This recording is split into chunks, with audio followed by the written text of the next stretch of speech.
Hi guys, welcome to chemistry link. My name is Om Prakash. आइए हम बात करेंगे कुछ एग्जांपल्स के बारे में। इससे पहले हमने थ्योरी पूरी तरह से बात कर चुके थे, जो D1, D2, D3, D8, D9, D10 इसके बारे में भी बात किया था। उसके बाद से D4, D5, D6 और D7 के बारे में। इसमें लिगेंड वर्क करता है, इसमें लिगेंड वर्क नहीं करता है, इसके बारे में भी बात किया था। और ये भी बताया था कि इन तीनों के लिए क्या था, D2sp3 होता है। और इन तीनों के लिए बात करें तो क्या बोलते हैं, sp3d2 होता है। और इस केस में हम बात किया था जो वीक लिगेंड होता है, तो वीक लिगेंड के केस में हमारे पास क्या होता है, sp3d2 होता है। और स्ट्रॉन्ग लिगेंड होता है तो इस केस में हमने बात किया था ये D2sp3 होता है। ठीक है, ये देख लीजिए, यहाँ पे हमने पिछले क्लास में ये बात किया था। ये सारी बातें हम कर चुके थे। देख लीजिए, D2sp3 sp3d2 होता है। और यहाँ पे हो जाएगा वीक लिगेंड हो जाता है, 1 सेकेंड, sp3d2 हो जाएगा और D2sp3 हो जाएगा। ठीक है, चले, तो ये सारी बातें हम पिछले क्लास में कर चुके थे। अब यहाँ से कुछ एग्जाम्पल देखते हैं। एग्जाम्पल दे देगा, ये वाला एग्जाम्पल देगा और एग्जाम्पल दे करके आपसे क्या क्या पूछेगा, ये बातें हम करेंगे आज। तो ये दे करके आपसे पहली बात पूछेगा कोऑर्डिनेशन नंबर, तो कितना हो जाता है, नंबर 6, तो ऑक्टाहेड्रल। अगर कोऑर्डिनेशन नंबर 6 होगा तो आप जानते हैं जो ऑक्टाहेड्रल होगा। ये बातें हम सेफ बात के बारे में हम बात कर चुके हैं। दूसरा क्वेश्चन पूछता है कि आपका जो इसका हाइब्रिडाइजेशन क्या होगा, पैरामैग्नेटिक होगा या डायमैग्नेटिक होगा। तो सबसे पहली बात, जो इसकी पहले तो हम ये निकाल लें जो इसके लिए चार्ज क्या है, यानी कि जो +2 हो जाएगा। क्यों?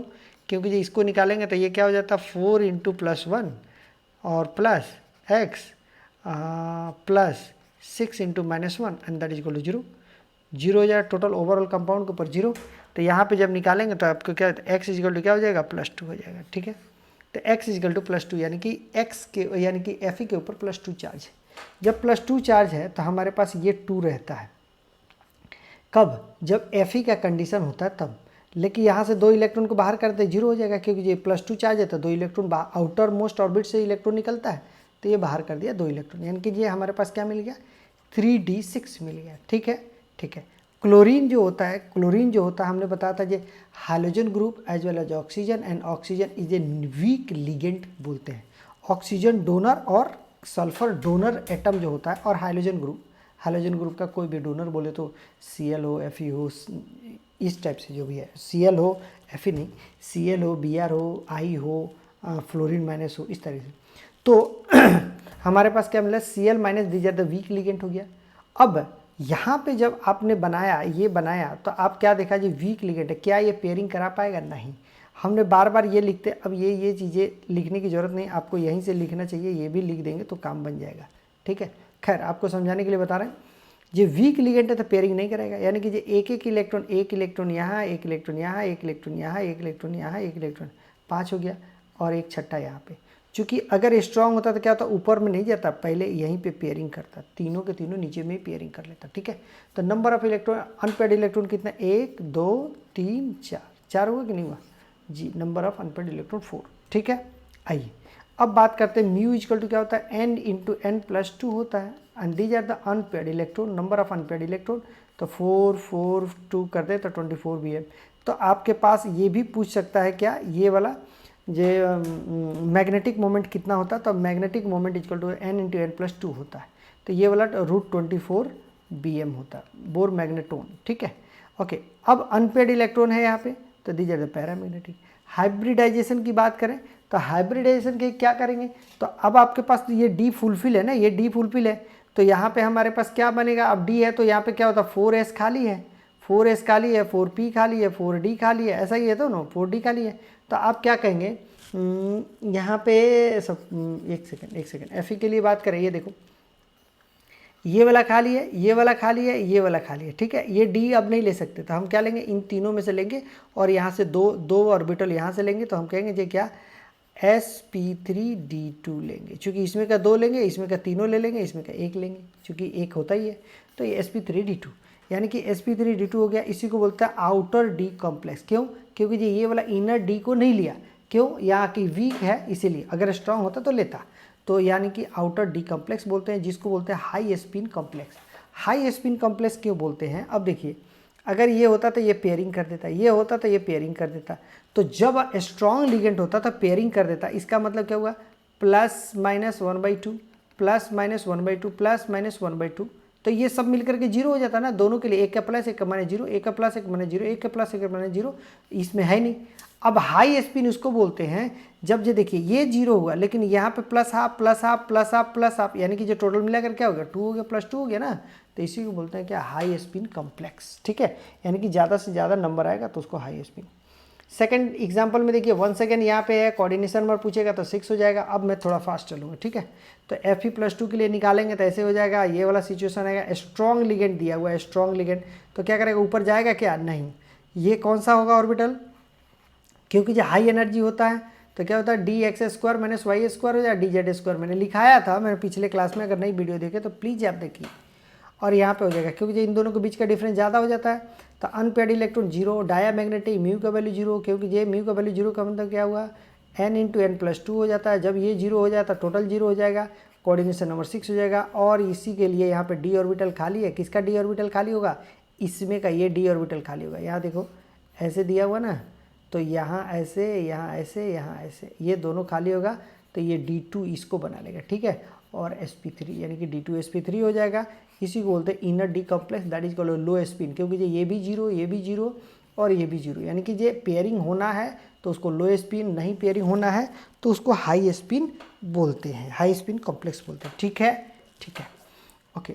नेक्स्ट बात करें, ये देखिए ये वाला क्या बनाया, ये वाला बनाने का मतलब है जो इस केस में जब स्क्वायर प्लेनर की बात करते हैं तो इसमें जो होता है ना हाई एनर्जी dx² y² होता है, और जब इस तरीके से वर्टिकल होता है तो उसको बोलते हैं dz², यानी कि इस केस में हमारे पास क्या होता है जब 6 है तो ऑक्टाहेड्रल का शेप कैसे बनता है, ये 4 लिगेंड ऐसे ऊपर से एक नीचे से, तो इसके लिए dz² होता है और इसके लिए dx² y² dx² - y² होता है। ठीक है, तो इसकी एनर्जी लेवल ज़्यादा होती है और इसके लिए एनर्जी लेवल कम होती है, इसलिए पहले फिल लेता है। तो ये सारी इन्फॉर्मेशन आपसे पूछ सकता है, इसमें से कुछ भी पूछ सकता है। ठीक है, ठीक है, अब बात करते हैं इसके लिए, तो 1 सेकेंड, ये देखिए 4 है, यहाँ पे 3 लिख दिया, यानी कि +3 यहाँ पे हो जाएगा, +3 हो जाएगा, तो अब 5 हो जाएगा।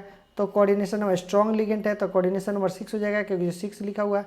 अनपेयर्ड इलेक्ट्रॉन 1 हो जाएगा, पेयरिंग करके देख लीजिए, जब स्ट्रॉन्ग लिगेंड है तो पेयरिंग होगा, तो एक तीनों में करेगा, फिर से पेयरिंग होगा। तो अब तो इसको तो ये तो ऐसे ही रह जाएगा, तो यहाँ D2 ये बच गया, तो D2 हो गया, तो यहाँ पे ये वाला नोटेशन लिख दिया, D2sp3 बोल दिया, इनर डी कॉम्प्लेक्स लिख दिया, that is the low spin हो गया, और म्यू का वैल्यू कैलकुलेट करते हैं n × n+2 हो जाएगा, और √, दैट इज द Bm हो जाएगा। यस सर नो बोलो जी। नेक्स्ट बात करेंगे इस क्वेश्चन के बारे में। 1 सेकेंड, निकेल की बात है, NH3 अमोनियम है, इसके लिए दी जाता न्यूट्रल लिगेंड होता है, 6 होता है, यहाँ पे +2 होता है, तो ये +2 कहाँ चला जाएगा, इसके ऊपर में आप निकाल के देख लीजिए, ये वाला आउटर मोस्ट इलेक्ट्रॉन निकल जाएगा, तो D8 हो जाएगा। और D8 में पढ़े थे जो स्ट्रॉन्ग लिगेंड हो या वीक लिगेंड हो कोई फर्क नहीं पड़ता, यानी कि ये स्ट्रॉन्ग लिगेंड है उसके बावजूद भी ये पेयरिंग नहीं करा सकता, इसको ऐसा नहीं समझे ये पेयरिंग कर, नहीं, दोनों का एनर्जी लेवल सेम है, तो इसलिए ये नीचे में पेयरिंग कराएगा, ऊपर में ऐसे रहेगा। चूँकि अगर पेयरिंग करा देगा तो हुंस रूल को वायलेट कर देगा, तो हुंस रूल से ही ये सब चीज़ें भरना होता है, हुंस रूल को फॉलो करता है ये सब चीज़ें, तो इसलिए क्या बोलते हैं अनपेयर्ड इलेक्ट्रॉन 2 हो जाता है, तो नंबर ऑफ 2 का वैल्यू है तो n × n+2 कर दीजिएगा और √, कर दीजिएगा, आपका आंसर आके ऐसे आ जाएगा। और यहाँ पे जब बात करें तो sp3 D2 हो जाएगा, sp3 D2 हो जाएगा, जो आसानी से निकाल पाएंगे। ठीक है, ठीक है। नेक्स्ट बात करें 5th केस में, ये बात करें तो ये वाला 5th केस में ऐसे बात करें तो निकेल के केस में क्या होता है +2 हो जाता है, तो D8 3D8 हो जाएगा, 4s D0 दिस ये सब आ जाएगा। जब अनपेयर्ड इलेक्ट्रॉन हो जाएगा तो ये क्या बोलते हैं 2 बोलते हैं इसको, अनपेयर्ड इलेक्ट्रॉन कितना हो जाएगा 2, क्यों 2 हो जाएगा, जब ये निकेल को भरेंगे, निकेल के लिए जब आप फिल करो, यहाँ पे देख लो, यहाँ पे स्ट्रॉन्ग लिगेंड है या वीक लिगेंड है, इस केस में बात करें 0 न्यूट्रल लिगेंड है। पहले मैं आपसे पूछूं ये दी जाता है स्ट्रॉन्ग लिगेंड या वीक लिगेंड। देखो H2O के केस में क्या होता है ऑक्सीजन देता है, डोनेट करता है, इसका मतलब क्या समझ में आया, जो ऑक्सीजन और सल्फर और हाइड्रोजन ग्रुप अगर ये कहेगा तो वीक लिगेंड होता है। ठीक है, तो ये वीक लिगेंड है, तो क्या ये पेयरिंग करा पाएगा, नहीं करा पाएगा। लेकिन एक चीज़ है, उस पेयरिंग को कराने और न कराने से पहले हमारे पास क्या दिया हुआ, D8 दिया हुआ, और D8 में नहीं वीक और नहीं स्ट्रॉन्ग, कोई फर्क नहीं पड़ता इस केस में। तो हमारे पास यहाँ पे 2 अनपेयर्ड इलेक्ट्रॉन थे, ये इसके sp3 D2 हो जाएगा, sp3 D2 हो जाएगा, और आउटर कॉम्प्लेक्स हो जाता है ज़्यादा पैरामैग्नेटिक हो जाएगा, राइट। ठीक है, नेक्स्ट बात करते हैं इसके लिए, निकेल होता है, इथाइल डाइमीन की बात करें 3 होता है, तो इथाइल डाइमीन जो होता है क्या होता है, इट्स ए बाइडेंटेड लिगेंड होता है, यानी कि डाइडेंटेड बाइडेंटेड कुछ भी कहे, यहाँ पे +2 हो जाता है, यहाँ पे 3d8 हो जाता है। 1 सेकेंड देखिए, 2 इलेक्ट्रॉन बाहर जाने के बाद 3d8 आया, फिर से लिगेंड इस पे ऊपर कोई काम नहीं करेगा, या स्ट्रॉन्ग हो या वीक हो, बट ये स्ट्रॉन्ग है। ये बातें मैं पिछले क्लास में बता चुका हूँ। तो स्ट्रॉन्ग होने के बावजूद भी ये पेयरिंग नहीं करा पाएगा, तो हमारे पास क्या हो जाता है, क्योंकि ये D8 पे कोई पेयरिंग, कोई लिगेंड का काम नहीं करता है, तो यहाँ पे क्या होता है sp3। वैसे भी ये सेम एनर्जी है तो पेयरिंग नहीं करा सकता, तो sp3d2 हो जाएगा और कोऑर्डिनेशन नंबर 6 आ जाएगा। वन सेकेंड इसके बात करें तो ये न्यूट्रल लिगेंड है, फिर से ये स्ट्रॉन्ग लिगेंड है, यहाँ पर D9 हो जाता है, ये इलेक्ट्रॉन चला गया, तब ये D9 हुआ। अब जब D9 हुआ तो अब आपको फिलअप करो यहाँ पे। 1 सेकेंड D9 हो गया तो ये तो पेयरिंग नहीं करा सकता, संभव नहीं है, तो हमारे पास आउटर d ऑर्बिटल को ही कंसीडर करना पड़ेगा। तो अनपेयर्ड इलेक्ट्रॉन 1, पैरामैग्नेटिक, म्यू का वैल्यू इतना और sp3d2 हो जाएगा। हम अभी तक सबके बारे में सिर्फ पढ़ रहे हैं कोऑर्डिनेशन नंबर 6 है, तब हम कोऑर्डिनेशन नंबर 4 की बातें नहीं कर रहे हैं, कोऑर्डिनेशन नंबर 5 की बातें नहीं कर रहे हैं, हम किसी और की बात नहीं कर रहे हैं, ओनली कोऑर्डिनेशन नंबर 6 की बातें कर रहे हैं, राइट। ठीक है, इसी सब का एग्जांपल देख रहे हैं। देखिए, चूंकि ऑक्टाहेड्रल पढ़ ही रहे हैं अभी, तो जिंक है, जिंक के लिए अमोनिया है, 6 है, +2 में दिया हुआ है, Zn+2 में आ जाता है, तो D10 D5 दिस। जब 2 इलेक्ट्रॉन जाने के बाद की बात करें, 2 इलेक्ट्रॉन चला गया है, उसके बाद ये वाला D10 आ गया, तो D10 में क्या होता है, अनपेयर्ड इलेक्ट्रॉन 0 हो जाता है, डायमैग्नेटिक हो जाएगा। ठीक है, और जब डायमैग्नेटिक होता है, हम जानते हैं क्या, D8 D9 और D10 पे कोई भी लिगेंड काम नहीं करता है। ठीक है, चलो कैडमियम की बात करते हैं। अमोनिया है, 0 ऑक्सीडेशन स्टेट में, +2 है, +2 यहाँ पे D10 दिस हो जाता है, अनपेयर्ड इलेक्ट्रॉन 0, डायमैग्नेटिक और आउटर मोस्ट ऑर्बिट की तरह काम करता है। ठीक है, यहाँ पे होता है स्कैंडियम की बात, हाँ स्कैंडियम की बात करते हैं तो 1 सेकेंड न्यूट्रल होता है, 0 होता है। 1 सेकेंड जब ये बात करेंगे तो यहाँ पे देखो, यहाँ पे क्या होता है 3d1 और 4s2, ये दोनों बाहर जाएगा, क्योंकि जो +3 है, तो यहाँ पे देख लीजिए, तो +3 है, इसका मतलब क्या हुआ, ये पूरी तरह से खाली, ये पूरा खाली, ये पूरा खाली, इसमें का d ऑर्बिटल, 2 ऑर्बिटल को इस्तेमाल करेगा और ये क्या बना देगा, D2sp3d बना देगा। ठीक है, ठीक है, नेक्स्ट बात करें यहाँ पे। अब ये चीज़ें आपको पूछ सकता है, अगर इस केस में इनर d ऑर्बिटल की बात करें तो कौन सा इस्तेमाल करेगा, आपको ये पूछ सकता है। तो मैंने आपको बताया था जो स्क्वायर प्लेनर होता था इस तरीके से होता था, इसके लिए केवल दोनों वर्टिकल होता था, dz² होता है, और इसके स्क्वायर प्लेनर होता है तो इसके लिए बोलते हैं dx² - y², और यही 2 ऑर्बिटल का इस्तेमाल करता है। तो ये 2 ऑर्बिटल कौन कौन से होंगे, ये 2 ऑर्बिटल कौन से होंगे, dx² - y² हो जाएंगे और dz² हो जाएंगे, राइट। अनपेयर्ड इलेक्ट्रॉन कितने हो जाएंगे, 0। नेक्स्ट 11th नंबर क्वेश्चन में, 11th नंबर क्वेश्चन में क्या होता है, टाइटेनियम है, वाटर है, न्यूट्रल स्टेट में। 1 सेकेंड ये जब यहाँ आएगा तो D1 आएगा, तो यहाँ देखो ये क्या होता है 3d2 और 4s2 ऐसे होता है, 4s2, तो ये एक इलेक्ट्रॉन निकलेगा, सॉरी दोनों इलेक्ट्रॉन निकलेगा, यहाँ से एक इलेक्ट्रॉन निकलेगा। तो D1 के केस में यहाँ पे पड़ गया, ये वाला सिचुएशन आ गया। तो अब देखिए यहाँ पे D1 हो गया, अब यहाँ से गलती हो गया, ये लिखा गया, ये नहीं लिखा जाता है एक्चुअल में, इसमें का D और इसमें का P ये होता है, मैंने यहाँ पे कट करके आप लोग लिख लीजिएगा, ये वाला नहीं होता है, ये वाला नहीं है इनर d ऑर्बिटल। चूंकि इस केस में क्या होता है, ये वाला पूरा खाली है, यहाँ पे ये है। अब क्वेश्चन कहेंगे कि इसमें से सर ये dxy होना चाहिए, dyz होना चाहिए, यूज होने, नहीं, यही इस्तेमाल होता है, ये बात ध्यान रखिएगा। आप कभी भी ये नहीं कहेंगे, चूँकि ये dx² y² और dz², यही दोनों इस्तेमाल होता है। बिकॉज ऑफ दैट ऑक्टाहेड्रल के केस में इसकी एनर्जी लेवल काफ़ी ज़्यादा होती है, जिसकी वजह से इन दोनों को ही इस्तेमाल करते हैं। एक dz² होता है, एक ds² होता है, इस बात को ध्यान रखिएगा। आप कभी भी dx² या y² ऐसे नहीं कर सकते, राइट, क्योंकि ये ऐसा संभव ही नहीं है जो कि ये यहाँ पे कर दें और 1 2 3 4 ऐसे कर दो, एक यहाँ है और कहेंगे ये वाला इस्तेमाल करेगा, ये नहीं करेगा, नहीं, इसी को करता है, इन दोनों को ऐसे करता है, ऐसे हाइब्रिडाइजेशन ऐसे होता है। ठीक है, तो ये होता है क्या, dx² - y² और dz²। क्यों ये लास्ट में लिखा, क्योंकि ये इसकी एनर्जी लेवल ज़्यादा होती है, ऊपर मुँह छल के चला जाता है। ठीक है, चलो, तो अब ध्यान रखिएगा, इसमें हाइब्रिडाइजेशन था, इसमें नहीं होता है। तो इनर डी कम्प्लेक्स होता है, जिसका वजह अनपेयर्ड इलेक्ट्रॉन 1 होता है, ये देख लीजिए, अनपेयर्ड पैरामैग्नेटिक होता है और म्यू का वैल्यू आपके पास गिवन होता है। ठीक है, ठीक है, नेक्स्ट बात करते हैं आपके पास ये वाला वेनेडियम के बारे में बात करें तो वाटर होता है, 0 स्टेट में होता है, वेनेडियम +3 में होता है। तो देखिए यहाँ पे होता है वेनेडियम के केस में क्या बोलेंगे, D3 और 4s2, तो यहाँ पे 3 है, तो यानी कि 2 इलेक्ट्रॉन यहाँ पे, 1 इलेक्ट्रॉन यहाँ पे, फाइनली क्या होता है 2 हो जाता है। 1 सेकेंड यहाँ पे ये देखिए 2 हो गया, तो यानी कि ये वाला सिचुएशन हो गया, 1 2 3 4, ये 1 और 1 यहाँ पे, और ये ऐसे वैकेंट रहता है, ये दोनों आपस में हाइब्रिडाइज करता है, यहाँ से एस यहाँ से रहता है, पी यहाँ पे रहता है, ये सब हाइब्रिडाइज करके ये बनाता है, ठीक है। तो इसको बोलते हैं क्या, D2sp3 बनाते हैं, ठीक है। अनपेड इलेक्ट्रॉन इक्वल टू क्या हो जाता है, 2 हो जाता है, unpaired electron 2। One second chromium की बात करें, वाटर की बात करें, 0 हो जाता है, दिस। तो क्रोमियम +3 में होता था डी, ये देखो 3d3 4s0 and 4p0 and 4d0, ठीक है। अब देखिए यहाँ पे वन सेकेंड 2 हमारे पास खाली पड़ा है, कोई बात नहीं, 3 तो भर गया है, 2 खाली पड़ा है। तो 2 खाली पड़ा है तो हमारे पास क्या करें, वन सेकेंड D3 है ना, D3। अब इसे भी आप जानते हैं D1 D2 और D3 के केस में कोई लिगेंड काम नहीं करता, यानी कि इनर डी ऑर्बिटल ऑलवेज, मैंने लिखा चुका है जो ऑलवेज वर्क करता था, ठीक है। Electron that is equal to 3 होता है, ठीक है। ओके, नेक्स्ट फोर्थ की बात करते हैं। तो वन सेकेंड क्रोमियम की बात करें, ये +3 है, कॉम्प्लेक्स कंपाउंड दिया रहता है, यहाँ पे K3 देगा, N3 देगा, कुछ भी देगा, Na3 देगा, कुछ भी देगा। वेल तो ये +3 है, कॉम्प्लेक्स कंपाउंड क्रोमियम है, तो D3 में वन सेकेंड काम नहीं करता है, तो आप देखते हैं DsP2 हो जाएगा, अनपेड इलेक्ट्रॉन 3 हो जाएगा। ये देखिए क्रोमियम है और GY है, GYL क्या बोलते हैं, ग्लाक्सिनेट। तो इसके लिए बात करें, ये GLY जो आप देख लेना, ये लिगेंड के बारे में बात है, ज़्यादा बाइडेंटेट बोलते हैं। ये देखो ग्लाक्सीमेट, ग्लायोक्सीमेट बोलते हैं इसको, जो ग्लाक्सीमेटो, ठीक है, तो इसके लिए बोलते हैं। तो ये माइनस होता है, यानी कि ऑक्सीजन इसको डोनेट करता है, ऑक्सीजन जब डोनेट करता है दी जाता है वीक लिगेंड। लेकिन आप कन्फिग्रेशन तो देखो, ये कन्फिग्रेशन में D3 है, तो D3 है तो कोई वीक और स्ट्रॉन्ग काम नहीं करता, क्या बोलते हैं, D2sp3 हो जाता है, that is the unpaired electron is equal to 3 हो जाता है, राइट।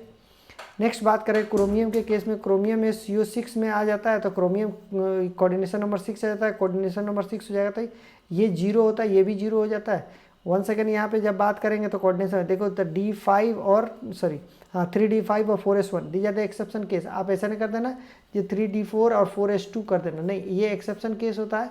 तो 3d5 होता है, 4s1 होता है, उसी तरीके से क्या होता है 3d10 होता है, 4s1 होता है, ये कॉपर के लिए होता है, ये क्रोमियम के लिए होता है। खैर, तो यहाँ पे जब आएंगे तो बात करेंगे क्या, ये हुआ। अब देखो यहाँ पे एक चीज़, यहाँ पे डाउट आ जाएगा आपको, डाउट क्या आएगा, ये S है, S को इलेक्ट्रॉन को यहाँ खाली करें, क्यों खाली करा है, क्योंकि ये कोऑर्डिनेशन नंबर 6 है, इसका एक ही इसका हाइब्रिडाइजेशन हो सकता है क्या, sp3d2 या हो सकता है D2sp3, ठीक है। दोनों ही केस में S आ रहा है, दोनों ही केस में देखो, यहाँ पे भी S आ रहा है, यहाँ पे भी आ रहा है, दोनों केस में S आ रहा है। जब दोनों ही के केस में S आएगा तो must be S should be vacant, ये वैकेंट होना ही पड़ेगा। तो यहाँ से यहाँ शिफ्ट करेगा तो यहाँ क्या हो जाएगा, 6 हो जाएगा, तो यानी कि 3d6 और ये सब हो जाएगा, ठीक है। तो ये पूरी तरह से खाली हो जाएगा, लिगेंट यहाँ आएगा, लिगेंट यहाँ आ जाएगा, ठीक है, जिसको EG बोलते हैं, T2G बोलते हैं। ये बहुत हाई होता है, क्यों, क्योंकि जो CO है, CO बोले तो मैंने ये बताया CO में ऑक्सीजन डोनेट करता है, ऐसा नहीं है, कार्बन डोनेट करता है, और ये स्ट्रॉन्ग लिगेंड की तरह काम करता है। तो इन दोनों के बीच में गैप ज़्यादा हो जाता है। राइट नाउ क्या हुआ है, 5 नहीं 6, ये जब शिफ्ट हुआ तो 6 हो गया। तो हमने क्या बोल रहा है, 3d4 3d5 3d6 और D7, इस सब के बीच में लिगेंड काम करता था। D6 का केस है, स्ट्रॉन्ग लिगेंड है, पेयरिंग करा देगा, ये पूरे के पूरे खाली रह जाएगा, स्ट्रॉन्ग लिगेंड है, पूरा खाली रह जाएगा। तो ये क्या बन जाएगा, देख लीजिए यहाँ पे, ये दोनों हो जाएगा, यानी कि D2sp3 बन जाएगा, दीजिए unpaired electron is equal to 0 and that is equal to diamagnetic, क्योंकि ये कंप्लीटली ये बन जाएगा, इट्स कॉल्ड डायमैग्नेटिक, राइट। अब देखिए यहाँ पे बोलते हैं MnFe6 -3, अगर इस तरीके से बाहर था तो मैग्नीज होता है। मैग्नीज के केस में क्या हो जाएगा, वन सेकेंड, ये माइनस है, ये बात ध्यान रखना, माइनस है तो इसके ऊपर क्या हो जाएगा, +3 आ जाएगा। देख लीजिए, आप निकाल के देख लीजिए, ऑक्सीडेशन में +3 हो जाएगा जब, तो ये 2 इलेक्ट्रॉन जाएगा, यहाँ से 1 इलेक्ट्रॉन जाएगा तो D4 हो जाएगा, ये वाला सिचुएशन आ जाएगा। अब ये दी जाता है वीक लिगेंड है, तो एक इलेक्ट्रॉन भरते जाएगा, एक इलेक्ट्रॉन भरेगा तो क्या हो जाएगा, इसके लिए लो हो जाएगा, यानी कि हम क्या बात करें, sp3d2 हो जाएगा, वन सेकेंड sp3d2 हो जाएगा, unpaired electron that is equal to 4 हो जाएगा, और यहाँ पे क्या हो जाएगा, वीक लिगेंट हो जाएगा, F- that is equal to क्या हो जाएगा, वीक लिगेंट हो जाएगा। या सर नो बोलो, यस। वन सेकेंड, ये देखिए वीक लिगेंट है और ये कोबाल्ट है, ना कि जो CO कार्बन मोनोऑक्साइड है या कार्बोनाइल कंपाउंड है, ऐसा नहीं है। कार्बोनाइल कंपाउंड जो होता है, CO जो होता है ना, CO दीजिए the carbonyl compound is the ligand, अभी बात किया था, ये कार्बन लिगेंड देता है, दीजिए द स्ट्रॉन्ग लिगेंड, अभी बात किया था मैंने, ठीक है। वेल तो इसके लिए आप बात करेंगे तो ये -3 है, यहाँ देखना, तो ये +3 में चला जाएगा, +3 में जाएगा, D6 हो जाएगा, यानी कि लिगेंड काम करेगा। तो ये वीक लिगेंड है, वीक लिगेंड है तो हम क्या बोलेंगे, sp3, सॉरी वीक लिगेंड है तो हमें तो आउटर मोस्ट में जाता है, sp3d2 होता है, मैंने लिखा दिया आपको एग्जाम्पल में। ये कैसे होता है मैंने सारी चीज़ें शॉर्टकट में भी बता दिया कैसे कैसे क्या होता है। वन सेकेंड इसको पेयरिंग करेंगे तो आपको पता चल जाएगा। यहाँ पे 1 2 3 4, या देखो यहाँ पे ऐसे हो जाता है डायरेक्ट, आप कर देना यहाँ पे। अगर ये चीज़ें मैं ऐसे नहीं भरा, ये चीज़ें मैं ऐसे भरा, ये बात ध्यान रखना, ऐसे भरा हूँ मैं। एक एक इलेक्ट्रॉन यहाँ पे, और वीक फील्ड लिगेंड है तो एक एक यहाँ पे 5 हो गया, यहाँ पे आएगा 6 हो जाएगा, ठीक है। तो यहाँ पे कुछ तो खाली नहीं है, डी खाली नहीं है, तो कहाँ जाएगा, बाहर वाला डी को ले लेगा, यानी कि ये इसको बोलते हैं क्या, आउटर डी कम्प्लेक्स बोलते हैं। दी जाता वीक लिगेंड अनपेयर्ड इलेक्ट्रॉन कितने मिले हैं, 1 2 3 4 मिले, राइट। चलो next will continue the next class. Exception, कुछ एक्सेप्शन ऐसे ही 10-12 एक्सेप्शन भी होंगे, उन सारी चीज़ों को एक्सेप्शन को हम बारे में बात करेंगे, ठीक है। Will continue in the next class. अगर वीडियो आपको पसंद पड़े, आपके लिए हेल्पफुल हो, then will continue in the, then आप सब्सक्राइब कर लेंगे और बेल को प्रेस कर लेंगे, ठीक है, और उन बच्चों को शेयर कर देंगे जिसे ज़रूरत है, ठीक है। चले, okay, thank you so much, thank you so much.